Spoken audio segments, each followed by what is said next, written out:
खुदकुशी करने वाली हो? मैं खुदकुशी करने वाली हूँ, ठीक है? ये कल की रिपोर्ट में आएगा। सना ने अपने बैल्कनी से यहाँ से नीचे गिरकर मैं क्या ही खुदकुशी करूंगी? टांग टूट जाएगी, हड्डियाँ टूट जाएगी और क्या ही टूटेगी। सना तुम खुदकुशी क्यों कर रही हो? क्या बच्चा बनी? नहीं, मैं खुदकुशी नहीं करती। आ जाओ, अब ड्रामा बंद करो, नीचे आ जाओ और आ जाओ। तुम में मेरे जैसी गंदी शादी का वो नहीं है। फैमिली वाला हमारा सीन है।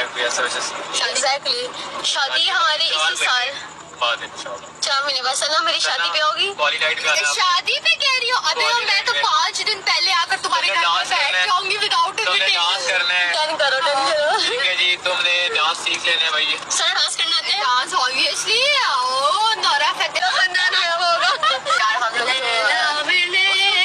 बड़े हुए हैं नोरा फतेही को। ठीक है सर, तुम नोरा फतेही का कर लेना। हाँ ठीक है, डन हो गया। ओके गाइस मैं इसके लिए रिश्ता ढूंढ रही हूँ। नहीं हो सकता, प्लीज। मैंने खुद रिश्ता ढूंढ लिया।